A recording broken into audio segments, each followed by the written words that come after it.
Oh yeah, Algang Avenue 1, late at night. Some stalls are closed, but others are open. Delin going to get double Michael Jackson. We are here at the Ditsa stall. We got 3 egg spinach, pork ribs, and then bitter gourd with fish head and black bean sauce. And over there, Angus ribeye. Look at that ribeye. And we are here with Delin from Team Admissions. Delin and I worked together for a number of years. He stayed put, I left. But but we're here in Algang, and this is your hood, right? Yep. Growing up in Algang all my life. Moved a little bit, like 800 meters away, but this is the place that I've always been around. You know, my primary school is just down the road. So yeah, this is kind of food that I remember, basically. Nice. Yeah. So we're sitting in front of the Ditsa stall, and we're waiting for a few awesome things, but then Western, and neither Delin nor I have ever had, I'm not sure I've ever had beef from Hawker Western. Like chicken and pork. Chicken yes. and pork, basically. But this place has a New Zealand branded ribeye that is $4 more expensive than the regular one. So Angus. We're talking about a New Zealand Angus ribeye in a food center, costing us the princely sum of $14, which, bear in mind, of course, in any other context is nothing, and in the Hawker context is a ton. So we're going to see how this goes. Speaking of slathering black bean, we have here our fish head, which is, it looks sort of more like fish pieces, not full head. But anyway, with bitter gourd and black bean sauce, and it's scrumptious. Bitter gourd is not too bitter, and covered in black bean. And then here, an absolute classic Ditsa vegetable is 3 egg spinach, where you have salted eggs, you have century eggs, and you have regular eggs, all cooked together in a brothy spinach concoction. The version of Kengenki is really good, 3 egg spinach, and then we're going to give it a go here. We've featured Hawker Western on this series before. The first time, though, for beef, we ordered a medium rare. Take a look, folks. You tell me, is that medium rare? Absolutely. Not overcooked at all. The gravy was delicious. Delin and I agree it's the same gravy as the chicken chops. Yeah, basically. It's like, but you know, perfectly decent fries. Haven't tried the roll yet, but we give at least an A, if not an A+, to Hawker Center Angus ribeye from New Zealand, and we're still going strong on this. We have a little ways to go on pork ribs. We'll make it.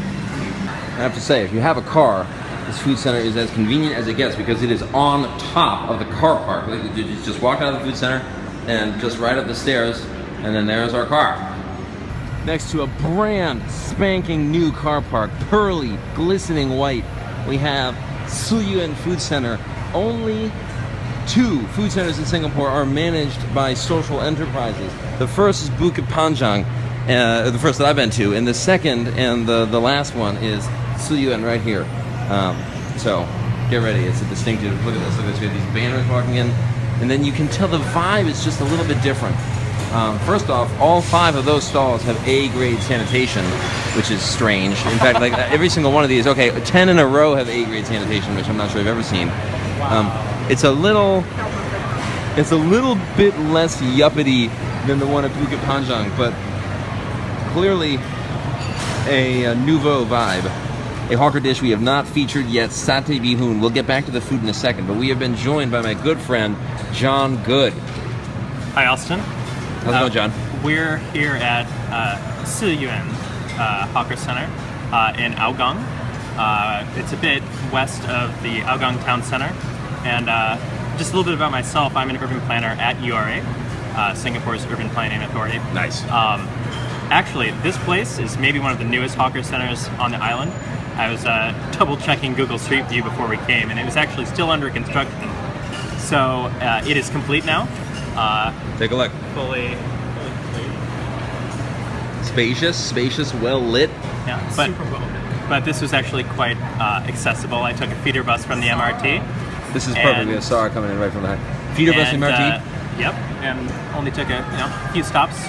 Look at who truly, it wasn't even staged. This usually, most of the stunts on this series are totally staged, but this was genuine. That's Sara Amjad. Sara, do you know John? You guys have met? No. Have we met? I think we'd met once, yes. Through the urban studies, That's right. 7. Yep. There you go. You are it. Yes, I do. Gorgeous, incredible. I swear, viewers at home, this is not staged. Yes.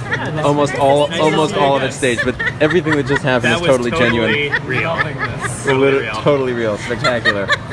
This place is so well lit. Just back to the lighting. Yesterday we were at Kaki Bukit in Badok, and that place is the polar opposite of this. It is cave-like in there, which is awesome. And then the lights turned off and made it even more cave-like. It was cave-like when the lights were on, and then the lights shut off. And hello, Sara. How's it going? Zara's coming right from campus. Yes. What do you want to eat or drink?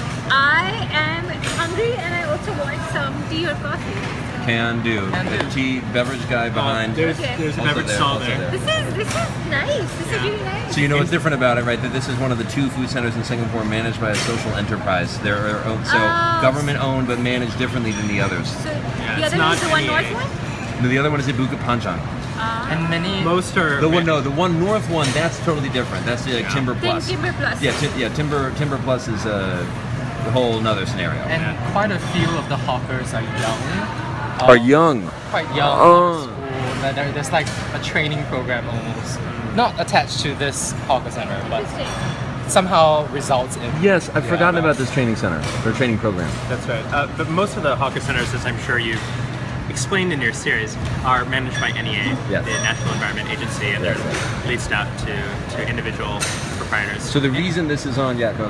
But this, you got to show the kiosk later. This is quite unique. You pay. We will go over there and show. Okay. But the key then, viewers at home, why this is on my list at all is that it is owned by the government and on the official NEA list, but it just is separated along with Bukit Panjang is managed by a social enterprise. So their list provides 107 proper food centers managed by NEA, but 2 semi-proper. So this goes on the list, whereas coffee shops do not. Yeah, like a Kopitiam, which is a chain. Well, that's even further down the chain. I mean, so the chains with Food Click and Kopitiam and Food Opera, that's fabulous in their own way, but not my object. Then there are the coffee shops that are privately owned in housing estates. A lot of those, which of course Kopitiam means coffee shop. Yes. So there's those, and then there's these. That's what's going on. Delin has given us the lowdown here, and you can read it for yourself, but you see that this is actually managed by Face Young Food Management, which makes it a little bit like a Food Opera or Food Republic or Kopitiam or Kofu, but still government owned. We're in a community center, so it's on the list, and we're here. Ladies and gentlemen, satay bihun. It's a very simple concept. You take bihun and you cover it in satay sauce, and you add, in this case, some vegetables and some cuttlefish or sotong, and you call it a dish. That's all it is. There's a famous one somewhere in Singapore, and I can't remember where. It's far-flung. The theory going around it could be Yishun type of situation, or maybe Marsiling, Sembawang. I think it's Sembawang actually, and I've not had that famous one, but this looks quite nice, so I think we'll be good. All right, check this out. Sara's about to pay. Ready? What? Uh-oh. Okay. Well, we're gonna try that again. It's a little crumply. It's all right. Presumably not counterfeit. It's not, don't worry.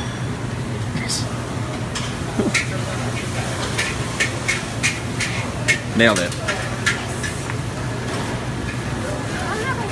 So all of these, and you got a $1 coin back. So, right, you've never seen this before in a food center, and neither have I. Not even in Bukit Panjang do they have this automatic payment system. This is presumably the only in the country that has a system like this. So just a quick investigation of the ingredients in our satay bihun. We have indeed cuttlefish, not sotong, and then this guy here is a cockle.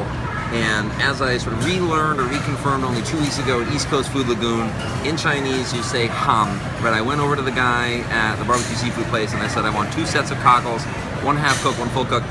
I wasn't getting through with cockles. Usually I do. I said cockles, it wasn't happening. And so then I point to the picture and he said, oh, ham. Yes, indeed. So if you have trouble ordering cockles or asking for more cockles in your char kway teow, which you can do, is a good idea. Say, probably jia ham, right? So jia ham, extra ham, or extra cockles, extra ham, jia ham, any of these. Okay, we've just finished at Yuan Food Center. That one, and it's a bit of a big deal because, scoot in everybody, because this is number 100. Woohoo! Made it to 100. Only number 99 extant because Lavender Food Square is closed. But make no mistake, I ate there. So it's 100 food centers in Singapore here at Yuan, and I'd be lying if I said I weren't proud.